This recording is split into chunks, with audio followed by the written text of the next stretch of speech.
ದೇವರು 2 ಉದ್ದೇಶಗಳನ್ನು ಇರಿಸಿಕೊಂಡಿದ್ದರು. ಧರ್ಮಶಾಸ್ತ್ರಧೀನರನ್ನು ಬಿಡುಗಡೆಗೊಳಿಸುವುದು, ಮತ್ತೊಂದು ಪುತ್ರರ ಪದವಿಯನ್ನು ಕೊಡುವುದು.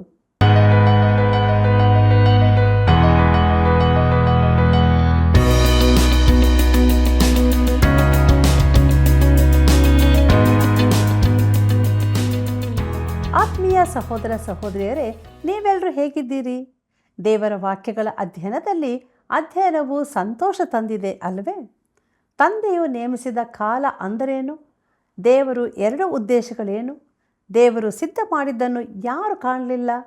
ನಾವು ಕಂಡುಕೊಂಡಿದ್ದೇವೆಯೋ? ಇದನ್ನು ನೀವು ತಿಳಿದುಕೊಳ್ಳಬೇಕೆಂದು ಬಯಸಿದರೆ ಈಗ ಬನ್ನಿ, ನಮ್ಮ ಅಧ್ಯಯನವನ್ನು ಪ್ರಾರ್ಥನಾಪೂರ್ವಕವಾಗಿ ಪ್ರಾರಂಭಿಸೋಣ. ಪ್ರಾರ್ಥನೆಯನ್ನು ಮಾಡೋಣ. ಪರಿಶುದ್ಧನಾದ ತಂದೆಯಾದ ದೇವರೇ, ಈ ಅಮೂಲ್ಯವಾದಂಥ ಸಮಯಕ್ಕಾಗಿ ನಾವು ನಿನಗೆ ಸ್ತೋತ್ರ ಮಾಡ್ತೇವೆ. ಹೌದು ಕರ್ತನೇ, ನಮಗೆ ಪ್ರತಿ ಕ್ಷಣವೂ ಪ್ರತಿದಿನವೂ ನಮಗೆ ನಿನ್ನ ವಾಕ್ಯದ ಮೂಲಕ ಪೋಷಿಸ್ತಾ ಇದ್ದಿ. ನಮ್ಮ ಆತ್ಮಿಕ ಜೀವಿತಕ್ಕೆ ಬೇಕಾದಂಥ ಆಹಾರವನ್ನು ಕೊಡ್ತಾ ಇರೋದಕ್ಕಾಗಿ ಸ್ತೋತ್ರ. ಅದೇ ರೀತಿಯಲ್ಲಿ ಪ್ರಿಯ ಬಾಂಧವರನ್ನು ಆಶೀರ್ವದಿಸು, ವಾಕ್ಯದಲ್ಲಿ ನೆಲೆಗೊಳ್ಳುವಂತೆ ಕೃಪೆ ತೋರಿಸು. ಈ ಸತ್ಯಾಂಶಗಳನ್ನು ಕಲಿತು ಇನ್ನೂ ಅವರ ಸ್ನೇಹಿತರಿಗೂ ಮಿತ್ರರಿಗೂ ತಮ್ಮ ಪ್ರಿಯ ಬಾಂಧವರಿಗೂ ಈ ಆತ್ಮೀಯ ಸಂಗತಿಗಳನ್ನು ಬೇರೆಯವರಿಗೂ ತಿಳಿಸಲಿಕ್ಕೆ ಸಹಾಯ ಮಾಡು. ಯೇಸುವಿನ ನಾಮದಲ್ಲಿ ಬೇಡಿದ್ದೇವೆ, ಆಮೇನ್. ಕಂದ, ನನ್ನ ಉಪದೇಶವನ್ನು ಮರೆಯಬೇಡ, ನನ್ನ ಆಜ್ಞೆಗಳನ್ನು ಮನಪೂರ್ವಕವಾಗಿ ನಡೆಸು. ಕರ್ತನಲ್ಲಿ ಪ್ರೀತಿಯುಳ್ಳ ಸಹೋದರ ಸಹೋದರಿಯರೇ, ನಮ್ಮ ರಕ್ಷಕನಾದ ಯೇಸು ಕ್ರಿಸ್ತನ ಅತೀ ಮಹಿಮೆಯುಳ್ಳ ನಾಮದಲ್ಲಿ ನಿಮ್ಮೆಲ್ಲರಿಗೂ ನನ್ನ ಹೃದಯಪೂರ್ವಕವಾದ ಪ್ರೀತಿಯ ವಂದನೆಗಳು. ದೇವರ ಪರಿಶುದ್ಧವುಳ್ಳ ನಾಮಕ್ಕೆ ಅನಂತ ಸ್ತೋತ್ರವಾಗಲಿ. ದೇವರು ತನ್ನ ವಾಕ್ಯದ ಮೂಲಕವಾಗಿ ಈ ಅಧ್ಯಯನದಲ್ಲಿ ನಮ್ಮ ಸಂಗಡ ಮಾತನಾಡುತ್ತಾ ನಮ್ಮನ್ನು ಬಲಪಡಿಸುತ್ತಾ ನಡೆಸುತ್ತಿದ್ದಾನೆ. ಆತನ ನಡೆಸುವಿಕೆ ನೆನಪು ಮಾಡಿಕೊಳ್ಳುತ್ತಾ ನಮ್ಮ ಅಧ್ಯಯನದಲ್ಲಿ ಮುಂದೆ ಸಾಗುವ ಹಾಗೆ ಗಲಾತ್ಯದವರಿಗೆ ಬರೆದ ಪತ್ರಿಕೆಯ 4ನೇ ಅಧ್ಯಾಯವನ್ನು ನೋಡೋಣ. ಪ್ರಿಯರಿದರ ಮುಖ್ಯ ಪ್ರಸ್ತಾಪ ನಂಬಿಕೆಯಿಂದ ನೀತಿವಂತರಾಗುವುದು, ಹಾಗರ ಸಾರಳ ದೃಷ್ಟಾಂತ ಎಂಬುದಾಗಿದೆ. ಪ್ರೀತಿಯುಳ್ಳ ದೇವಜನರೇ, 4ನೇ ಅಧ್ಯಾಯದಲ್ಲಿ ನಂಬಿಕೆಯಿಂದ ನೀತಿವಂತರಾಗುವ ವಿಚಾರವನ್ನು ಮುಂದುವರಿಸಲಾಗಿದೆ. ನಾವು ನೇಮನಿಷ್ಠೆಗಳಿಂದ ಪಡೆಯಲಾಗದ ಒಂದು ಸಂಗತಿಯು ಕ್ರಿಸ್ತನಲ್ಲಿನ ನಂಬಿಕೆಯ ಮೂಲಕ ದೊರಕುತ್ತದೆಂಬುದನ್ನು ಇಲ್ಲಿ ನೋಡುತ್ತೇವೆ. ಇದು ನಮಗೆ ದೇವರ ಮಕ್ಕಳೆಂಬ ಸ್ಥಾನವನ್ನು ಕೊಡುತ್ತದೆ.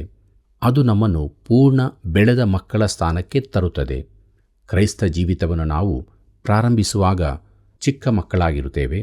ಮುಂದಕ್ಕೆ ನಮಗೆ ಪೂರ್ಣ ಬೆಳೆದ ಮಕ್ಕಳ ಸ್ಥಾನವನ್ನು ಕೊಟ್ಟು ನಮಗೆ ಬೇರೆಲ್ಲಿಯೂ ಸಿಗದ ಸಾಮರ್ಥ್ಯವನ್ನು ಒದಗಿಸುತ್ತದೆ. ಗಲಾತ್ಯದವರಿಗೆ ಬರೆದ ಪತ್ರಿಕೆ 4ನೇ ಅಧ್ಯಾಯ 1ನೇ ವಚನವನ್ನು ಗಮನಿಸಿರಿ. ಅಲ್ಲಿ ನಾವು ಹೀಗೆ ನೋಡುತ್ತೇವೆ, ಆದರೆ ನಾನು ಹೇಳುವುದೇನೆಂದರೆ, ಬಾಧ್ಯನು ತಾನು ಆಸ್ತಿಗೆಲ್ಲ ದನಿಯಾಗಿದ್ದರೂ ಬಾಲಕನಾಗಿರುವ ತನಕ ದಾಸನಂತೆ ಇರುವನೇ ಹೊರತು ಬೇರೆಯಲ್ಲ ಎಂಬುದಾಗಿ. ಕರ್ತನಲ್ಲಿ ಪ್ರಿಯರೇ, ಇಲ್ಲಿ ಬಾಲಕನು ಎಂಬ ಶಬ್ದವು ಗಲಾತ್ಯದವರಿಗೆ ಬರೆದ ಪತ್ರಿಕೆ 3ನೇ ಅಧ್ಯಾಯ 26ನೇ ವಚನದ ಪುತ್ರರು ಎಂಬ ಪದವು ಬೇರೆ ಬೇರೆಯಾಗಿರುತ್ತದೆ. ಇಲ್ಲಿನ ಅರ್ಥ ಮಾತಾಡಬಾರದ ಚಿಕ್ಕ ಮಗು ಎಂಬ ಅರ್ಥ ಕೊಡುತ್ತದೆ. ಬಾಧ್ಯನು ಚಿಕ್ಕ ಬಾಲಕನಾಗಿರುವ ತನಕ, ಅಂದರೆ ಕುಟುಂಬದಲ್ಲಿರುವ ಚಿಕ್ಕವನು, ಒಬ್ಬ ದಾಸನಿಗಿಂತ ಹೆಚ್ಚಿನವನಲ್ಲ. ಪ್ರೀತಿಯುಳ್ಳ ದೇವಜನರೇ, ಈ ದೃಷ್ಟಾಂತವನ್ನು ತಿಳಿದುಕೊಳ್ಳಲು ನಾವು ಪುನಃ ರೋಮಾಯರ ಪದ್ಧತಿಗಳನ್ನು ಹಿಂದೆ ತಿರುಗಿ ನೋಡಬೇಕು. ರೋಮಾಯ ಮನೆಗಳಲ್ಲಿ ಸೇವಕರಿಗೆ ಯಜಮಾನನ ಬೇರೆ ಬೇರೆ ಸೊತ್ತುಗಳ ಜವಾಬ್ದಾರಿ ಕೊಡಲ್ಪಟ್ಟಿರುತ್ತದೆ. ಕೆಲವರಿಗೆ ಚರಾಸ್ತಿಗಳ, ಇನ್ನೂ ಕೆಲವರಿಗೆ ಪಶುಗಳ, ಕೆಲವರಿಗೆ ಯಜಮಾನನ ಗ್ರಂಥಗಳ ಮತ್ತು ಕೆಲವರಿಗೆ ಅವನ ಮಕ್ಕಳ ಜವಾಬ್ದಾರಿಯು ಹಂಚಲ್ಪಟ್ಟಿರುತ್ತದೆ.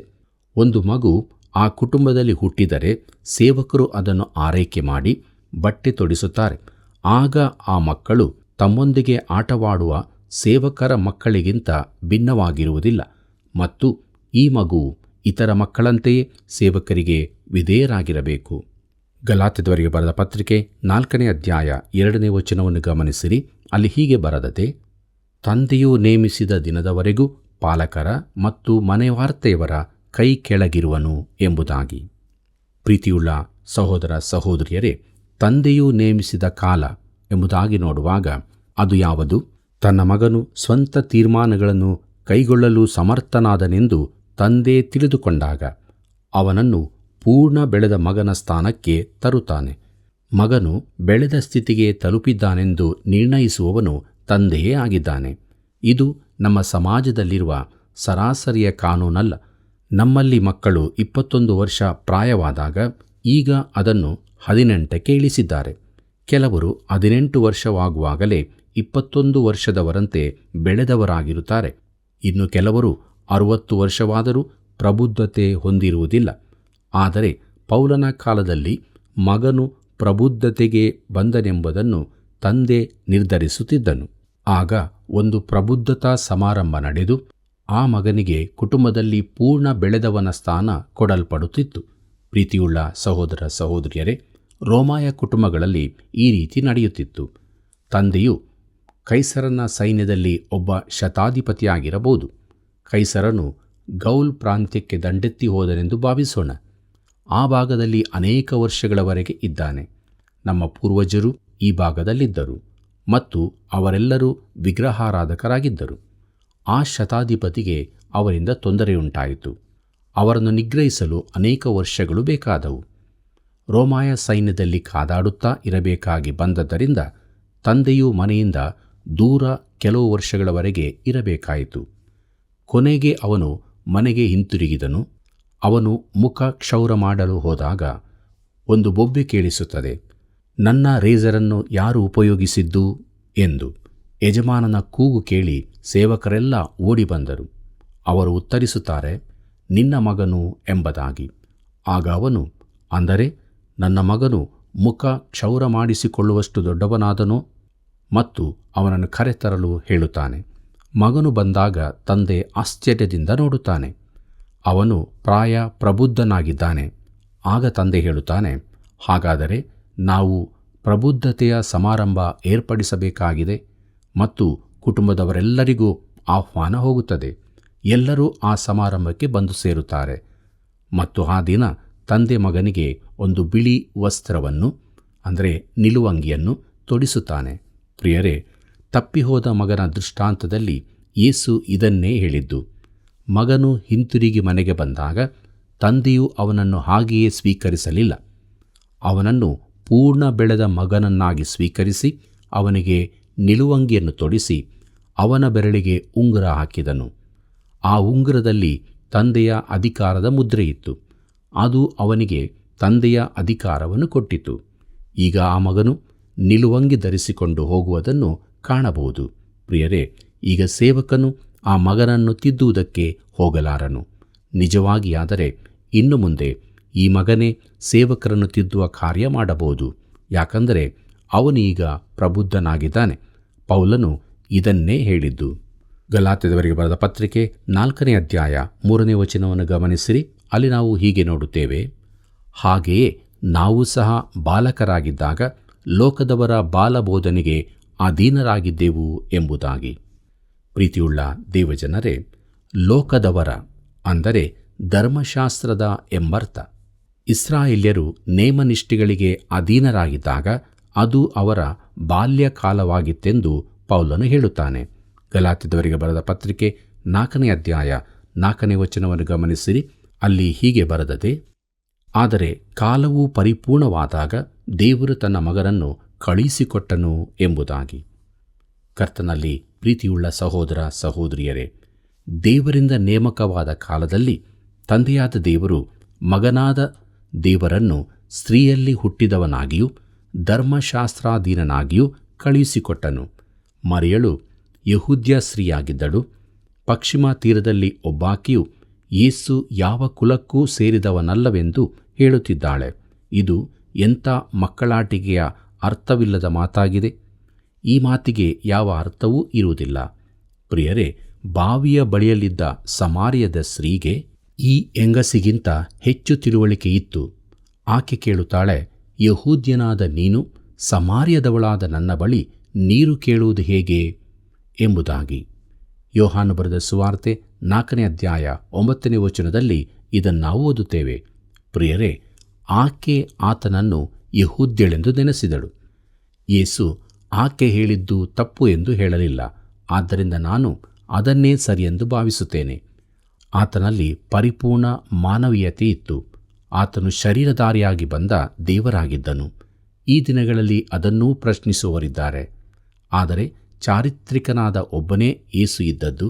ಆತನನ್ನು ನಮ್ಮ ಪುರಾತನ ನಿಕೇಯ ವಿಶ್ವಾಸ ಪ್ರಮಾಣದಲ್ಲಿ ಈತನು ಮಾನವರಿಂದಾದ ಮಾನವನು, ಸಾಕ್ಷಾತ್ ದೇವರಿಂದಾದ ಸಾಕ್ಷಾತ್ ದೇವರು ಆಗಿದ್ದಾನೆ ಎಂದು ಹೇಳಲ್ಪಟ್ಟಿದೆ.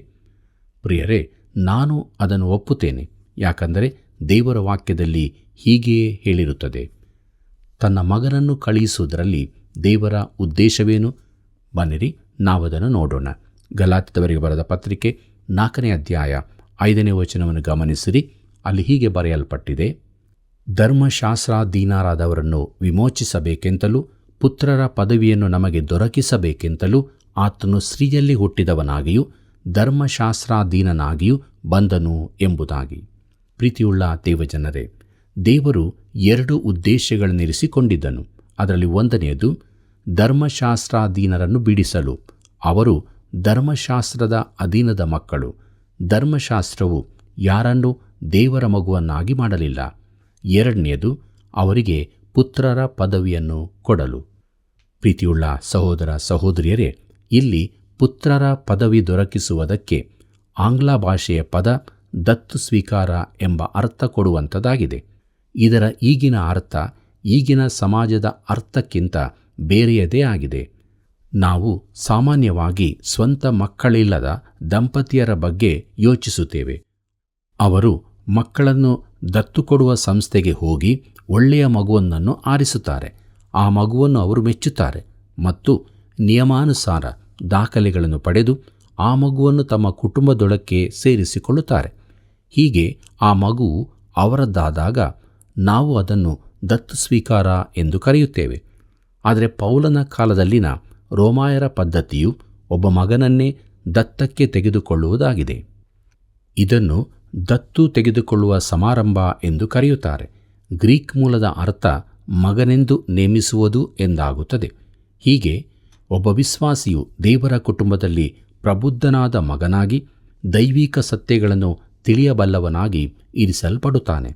ಕೊರಿಂಥದವರಿಗೆ ಬರೆದ ಮೊದಲನೇ ಪತ್ರಿಕೆ 2ನೇ ಅಧ್ಯಾಯ 9 ಮತ್ತು 10ನೇ ವಚನಗಳಲ್ಲಿ ಹೀಗೆ ಓದುತ್ತೇವೆ: ಆದರೆ ಬರೆದಿರುವ ಪ್ರಕಾರ ದೇವರು ತನ್ನನ್ನು ಪ್ರೀತಿಸುವವರಿಗಾಗಿ ಸಿದ್ಧ ಮಾಡಿರುವಂಥದ್ದೆಲ್ಲವನ್ನು ಕಣ್ಣು ಕಾಣಲಿಲ್ಲ, ಕಿವಿ ಕೇಳಲಿಲ್ಲ, ಅದರ ಭಾವನೆಯು ಮನುಷ್ಯನ ಹೃದಯದಲ್ಲಿ ಹುಟ್ಟಲಿಲ್ಲ. ನಮಗಾದರೂ ದೇವರು ತನ್ನ ಆತ್ಮನ ಮೂಲಕ ಅದನ್ನು ಪ್ರಕಟಿಸಿದನು. ಆ ಆತ್ಮನು ಎಲ್ಲ ವಿಷಯಗಳನ್ನು, ದೇವರ ಅಗಾಧವಾದ ವಿಷಯಗಳನ್ನು ಕೂಡ ಪರಿಶೋಧಿಸುವನಾಗಿದ್ದಾನೆ ಎಂಬುದಾಗಿ. ಪ್ರೀತಿಯುಳ್ಳ ದೇವಜನರೇ, ಇದರ ಅರ್ಥವೇನೆಂದರೆ ದೇವರ ವಾಕ್ಯದ ಸತ್ಯಾರ್ಥಗಳನ್ನು ಪವಿತ್ರಾತ್ಮನು ಮಾತ್ರವೇ ತಿಳಿಸಬಲ್ಲನು ಮತ್ತು ಆತನು ಅದನ್ನು ಪ್ರಕಟಿಸದಿದ್ದರೆ ಮನುಷ್ಯನು ಅದನ್ನು ತಿಳಿಯಲಾರನು. ಇದು ಇಂದಿನ ಕೆಲವರಲ್ಲಿರುವ ವ್ಯತ್ಯಾಸವಾಗಿದೆ. ಒಬ್ಬನು ತನ್ನ ಉತ್ತಮ ಬುದ್ಧಿಶಕ್ತಿಯೊಂದಿಗೆ ದೇವರ ವಾಕ್ಯದ ಬಳಿಗೆ ಬರಬಹುದು. ಅವನು ಚರಿತ್ರೆ, ಭೂಗರ್ಭಶಾಸ್ತ್ರ, ಭಾಷೆ ಇವುಗಳ ಕುರಿತಾಗಿ ಕಲಿತುಕೊಳ್ಳಬಹುದು. ಇಬ್ರಿಯ, ಗ್ರೀಕ್ ಭಾಷೆಗಳಲ್ಲಿ ಅವನು ಪ್ರವೀಣನಾಗಬಹುದು. ಆದರೂ ವಾಕ್ಯದ ಸತ್ಯಾರ್ಥವನ್ನು ತಿಳಿಯಬಹುದು. ಯಾಕಂದರೆ ದೇವರಾತ್ಮನು ತಾನೇ ಕಲಿಸುವನಾಗಿದ್ದಾನೆ. ಪ್ರಿಯರೇ, ಪ್ರವಾದಿಯಾದ ಯೆಶಾಯನು ಕೂಡ ಹೀಗೆ ಹೇಳಿದ್ದಾನೆ: ನಿನ್ನನ್ನು ಬಿಟ್ಟರೆ ನಿರೀಕ್ಷಿಸುವವನಿಗೆ ಕಾರ್ಯಕರ್ತನಾದ ಯಾವ ದೇವರನ್ನು ಆದಿಯಿಂದ ಯಾರೂ ಕೇಳಲಿಲ್ಲ, ಯಾರ ಕಿವಿಗೂ ಬೀಳಲಿಲ್ಲ, ಯಾರ ಕಣ್ಣೂ ಕಾಣಲಿಲ್ಲ ಎಂಬುದಾಗಿ. ಯೆಶಾಯನ ಪ್ರವಾದನೆ ಗ್ರಂಥ 64ನೇ ಅಧ್ಯಾಯ 4ನೇ ವಚನದಲ್ಲಿ ಇದನ್ನು ನಾವು ಓದುತ್ತೇವೆ. ಪ್ರೀತಿಯುಳ್ಳ ದೇವಜನರೇ, ನೀನು ಕ್ರಿಸ್ತನ ವಿಚಾರ ತಿಳುಕೊಳ್ಳಬೇಕೆಂದಿದ್ದರೆ ದೇವರಾತ್ಮನು ಮಾತ್ರ ಆತನನ್ನು ನಿನಗೆ ಪ್ರಕಟಿಸಬಹುದು. ಅನೇಕ ವರ್ಷಗಳಿಂದ ದೇವರ ವಾಕ್ಯ ಕಲಿತ ಪ್ರಬುದ್ಧ ಕ್ರೈಸ್ತನು ವಾಕ್ಯ ಕಲಿಯುವುದರಲ್ಲಿ ಹೊಸ ಮಗುವಿನಂತೆ ಅಸಹಾಯಕನಾಗಿದ್ದಾನೆ. ಯಾಕೆಂದರೆ ಪ್ರತಿಯೊಬ್ಬರಿಗೂ ದೇವರ ಆತ್ಮನು ತಾನೇ ಕಲಿಸಬೇಕಾಗಿದೆ. ಪ್ರೀತಿಯುಳ್ಳ ದೇವಜನರೇ, ದೇವಸೇವಕರಾದ ಡಾಕ್ಟರ್ ವರ್ನನ್ ಮ್ಯಾಗಿಯವರು ಹೇಳುವುದೇನೆಂದರೆ, ನಾವು ಒಂದು ವೈಯಕ್ತಿಕ ಉದಾಹರಣೆ ಹೇಳುವುದಕ್ಕಾಗಿ ನನ್ನನ್ನು ಕ್ಷಮಿಸಿರಿ. ಈ ಎಲ್ಲ ಸಂಗತಿಗಳ ಕುರಿತಾಗಿ ತುಂಬ ವಿಚಾರಗಳನ್ನು ತಿಳಿದುಕೊಳ್ಳಲು ನನಗಿರುವ ಒಂದೇ ದಾರಿಯೆಂದರೆ ನಾನೇ ಅವುಗಳನ್ನು ಜಿಗಿಯುವ ಮೂಲಕ, ಈ ಸತ್ಯಾಂಶಗಳನ್ನು ನಾನೇ ಸ್ವತಃ ಅನುಭವಿಸುವುದರ ಮೂಲಕ. ನಾನು ಸೇವೆಗಾಗಿ ತರಬೇತಿಯನ್ನು ಪ್ರಾರಂಭಿಸಿದಾಗ ನನ್ನ ತರಗತಿಯಲ್ಲಿ ನಾನೇ ಎಲ್ಲರಿಗಿಂತ ಚಿಕ್ಕವನಾಗಿದ್ದೆ. ನನ್ನ ತಂದೆಯವರು ತೀರಿಕೊಂಡಾಗ ನಾನು ಕೆಲಸ ಮಾಡುವುದಕ್ಕಾಗಿ 3-4 ವರ್ಷ ತರಬೇತಿ ಬಿಡಬೇಕಾಯಿತು. ಆಗ ನಾನು ನನ್ನ ತರಗತಿಯಲ್ಲಿ ಎಲ್ಲರಿಗಿಂತ ಚಿಕ್ಕವನಾಗಿದ್ದೆ. ಆದರೆ ತಿರುಗಿ ನನ್ನ ತರಗತಿಯನ್ನು ಪ್ರಾರಂಭಿಸಿದಾಗ ನಾನು ತರಗತಿಯಲ್ಲಿ ಎಲ್ಲರಿಗಿಂತ ದೊಡ್ಡವನಾಗಿದ್ದೆ. ನಾನು ಸೆಮಿನಾರಿಗೆ ಸೇರಿಕೊಂಡಾಗ ನನಗೆ ಸತ್ಯವೇದದ ಜ್ಞಾನ ಏನೂ ಇಲ್ಲ ಎಂಬುದನ್ನು ತಿಳಿದುಕೊಂಡೆ. ನನ್ನ ಮನೆಯಲ್ಲಿ ಸತ್ಯವೇದದ ಪುಸ್ತಕಗಳು ಯಾವುದೆಂದು ನನಗೆ ಗೊತ್ತಿರಲಿಲ್ಲ. ಸತ್ಯವೇದದ ಕುರಿತು ನನ್ನಷ್ಟು ಅಜ್ಞಾನಿ ಬೇರೆ ಯಾರೂ ಇರಲಿಲ್ಲ. ಇದು ನನಗೆ ಗೊತ್ತಾಯಿತು. ಸತ್ಯವೇದದ ಪುಸ್ತಕಗಳನ್ನು ಕಲಿಯಲು ನಾನು ತುಂಬ ಸಮಯ ತೆಗೆದುಕೊಳ್ಳಬೇಕಾಯಿತು. ಹಾಗೆಯೇ ಇತರ ಕೆಲವು ಮೂಲ ಸಂಗತಿಗಳನ್ನು ಸಹ. ಇದರಿಂದಾಗಿ ನನ್ನಲ್ಲಿ ಕೀಳರಿಮೆಯುಂಟಾಯಿತು. ಯೌವನಸ್ಥನಾದ ನಾನು ಪ್ರಸಂಗಿಸುವಾಗ ಸಭೆಯಲ್ಲಿನ ಪ್ರಾಯಸ್ಥರನ್ನು ನೋಡಿ ನಾನು ಹೇಳಿಕೊಳ್ಳುತ್ತಿದ್ದೆ, ಈ ಜನರಿಗೆ ದೇವರ ವಾಕ್ಯ ಚೆನ್ನಾಗಿ ಗೊತ್ತಿದೆ. ನನ್ನ ಮಾತುಗಳು ಅವರಿಗೆ ಶಿಶು ಆಹಾರದಂತೆ ಭಾಸವಾದೀತು. ಆದರೆ ನನ್ನ ಕಣ್ಣುಗಳು ತೆರೆಯಲ್ಪಟ್ಟವು. ಅನೇಕ ಮಂದಿ ಬಿಳಿ ಕೂದಲಿನ ಪ್ರಾಯಸ್ಥರೂ ಕೂಡ ಕ್ರಿಸ್ತನಲ್ಲಿ ಇನ್ನೂ ಶಿಶುಗಳಾಗಿಯೇ ಇದ್ದಾರೆಂದು ನಾನು ತಿಳಿದುಕೊಂಡೆ. ಅವರು ಇನ್ನೂ ಬೆಳೆಯಲಿಲ್ಲ. ಈ ಸಮಯದಲ್ಲಿ ನನಗೆ ತಿಳಿಸಲ್ಪಟ್ಟ ದೊಡ್ಡ ಸತ್ಯವೇನೆಂದರೆ, ದೇವರ ಆತ್ಮನು ಪ್ರಬುದ್ಧ ಕ್ರೈಸ್ತನಿಗೆ ಕಲಿಸುವಷ್ಟೇ ವಿಚಾರಗಳನ್ನು ನನಗೂ ಕಲಿಸಬಹುದು ಎಂಬುದಾಗಿ. ದೇವರಾತ್ಮನು ನಮ್ಮ ಬೋಧಕನಾಗಿರುವುದಾದರೆ ನಾವು ಇಬ್ಬರೂ ಅದನ್ನು ತಿಳಿದುಕೊಳ್ಳಬಹುದು. ಇದು ನನಗೆ ಒಂದು ಹೊಸ ಸತ್ಯವಾಗಿ ಗೋಚರಿಸಿ ನನ್ನ ಸೇವೆಯ ಪ್ರಾರಂಭದಲ್ಲಿ ನನಗೆ ತುಂಬ ಉತ್ತೇಜನ ನೀಡಿತು ಎಂದು. ಪ್ರಿಯ ಸ್ನೇಹಿತನೇ, ನೀನು ಒಬ್ಬ ಹೊಸ ವಿಶ್ವಾಸಿಯಾಗಿರುವುದಾದರೆ ನನಗೆ ಕಲಿಸುವ ಅದೇ ದೇವರಾತ್ಮನು ನಿನಗೂ ಕಲಿಸುತ್ತಾನೆ. ನೀನು ದೇವರ ಮಗುವಾಗಿರುವುದಾದರೆ ಆತನು ನಿನ್ನನ್ನು ಪ್ರಬುದ್ಧನಾದ ಮಗನಾಗಿ ದತ್ತು ಸ್ವೀಕಾರ ಮಾಡಿಕೊಂಡಿದ್ದಾನೆ. ಮತ್ತು ಇದಕ್ಕಿಂತ ಅದ್ಭುತವಾದ ಸಂಗತಿ ಬೇರೊಂದಿಲ್ಲ. ನಾನು ನೂತನ ವಿಶ್ವಾಸಿಯಾಗಿದ್ದಾಗ ಇದು ನನಗೆ ಭರವಸೆ ಕೊಟ್ಟಿತು. ಈಗಲೂ ಅದು ನನಗೆ ಭರವಸೆಯನ್ನು ಕೊಡುತ್ತದೆ. ಪ್ರಿಯ ಸ್ನೇಹಿತನೇ, ನಿನಗೆ ತಿಳುಕೊಳ್ಳುವ ಮನಸ್ಸಿದ್ದರೆ ನೀನು ದೇವರ ಆತ್ಮನನ್ನು ನಿನ್ನ ಬೋಧಕನಾಗಿ ಒಪ್ಪಿಕೊಳ್ಳುವುದಾದರೆ ಆತನು ನಿನ್ನನ್ನು ನಡೆಸಿಕೊಂಡು ಹೋಗಿ ಎಲ್ಲ ಸತ್ಯದಲ್ಲಿ ಸೇರಿಸುವನು. ಪ್ರೀತಿಯುಳ್ಳ ದೇವಜನರೇ, ಇಲ್ಲಿಗೆ ನಾವು ಧರ್ಮಶಾಸ್ತ್ರವು ಮಾಡಲಾಗದ ಕ್ರಿಸ್ತನಲ್ಲಿನ ನಂಬಿಕೆಯು ಮಾಡುವ 3ನೇ ಸಂಗತಿಗೆ ಬರುತ್ತಿದ್ದೇವೆ. ಅದೇನೆಂದರೆ ದೇವರ ಪುತ್ರರ ಅನುಭವ.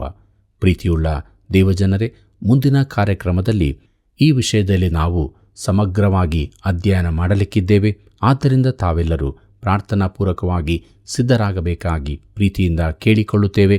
ದೇವರು ನಮಗೆ ಬೋಧಿಸಿದ ಸತ್ಯಗಳನ್ನು ನಮ್ಮದಾಗಿ ಮಾಡಿಕೊಂಡು ಆ ಸತ್ಯಕ್ಕೆ ವಿಧೇಯರಾಗಿ ಅನುದಿನವೂ ನಮ್ಮ ಜೀವಿತದಲ್ಲಿ ನಂಬಿಗಸ್ತರಾಗಿ, ಪ್ರಾಮಾಣಿಕರಾಗಿ, ನಿಷ್ಠಾವಂತರಾಗಿ ನಮ್ಮ ರಕ್ಷಕನಾದ ಯೇಸು ಕ್ರಿಸ್ತನನ್ನೇ ಹಿಂಬಾಲಿಸುತ್ತಾ ದೇವರ ಮಕ್ಕಳಾಗಿ ಜೀವಿಸೋಣ. ಹೀಗಾಗುವಂತೆ ದೇವರು ತಾನು ನಮಗೆ ಸಹಾಯ ಮಾಡಿ ನಡೆಸಲಿ. ಕರ್ತನ ಕೃಪೆಯು ಸದಾ ನಿಮ್ಮ ಸಂಗಡ ಇರಲಿ. ಪ್ರಿಯರೇ, ವಿಶ್ವಾಸದ ಜೀವಿತವನ್ನು ಪ್ರಾರಂಭಿಸುವಾಗ ನಾವು ಚಿಕ್ಕ ಮಕ್ಕಳಾಗಿರುತ್ತೇವೆ. ನಂಬಿಕೆಯಲ್ಲಿ ಬೆಳೆಯುತ್ತಾ ಬರುವಾಗ ದೇವರು ತಕ್ಕ ಸಮಯದಲ್ಲಿ ನಮಗೆ ಪರಿಪೂರ್ಣ ಸಾಮರ್ಥ್ಯವನ್ನು ಕೊಟ್ಟು ನಡೆಸ್ತಾನೆ. ಆದುದರಿಂದ ಅನುದಿನವೂ ನಾವು ದೇವರ ಆತ್ಮನ ಹತೋಟಿಯಲ್ಲಿದ್ದು ಪ್ರಬುದ್ಧ ವಿಶ್ವಾಸಿಗಳಾಗಿ ಜೀವಿಸಿ ದೇವರನ್ನು ಮಹಿಮೆಪಡಿಸೋಣ. ಪ್ರಿಯ ವೀಕ್ಷಕರೇ, ಸತ್ಯವೇದ ಅಧ್ಯಯನವನ್ನು ನೀವು ಇಷ್ಟಪಟ್ಟಿರುವಿರಿ ಅಲ್ಲವೇ? ಹೌದು. ದೇವರ ಪ್ರೀತಿಯನ್ನು ಸಾರುವ ಈ ಸೇವೆಯಲ್ಲಿ ಮಿಸ್ ಕಾಲ್ ಕೊಡುವುದರೊಂದಿಗೆ ಪಾಲು ತೆಗೆದುಕೊಳ್ಳಿರಿ. ಕಾರ್ಯಕ್ರಮದ ಅಭಿವೃದ್ಧಿಗಾಗಿ ಪ್ರಾರ್ಥಿಸಿರಿ. ಮತ್ತೆ ಸಂಧಿಸೋಣ. ವಂದನೆಗಳು.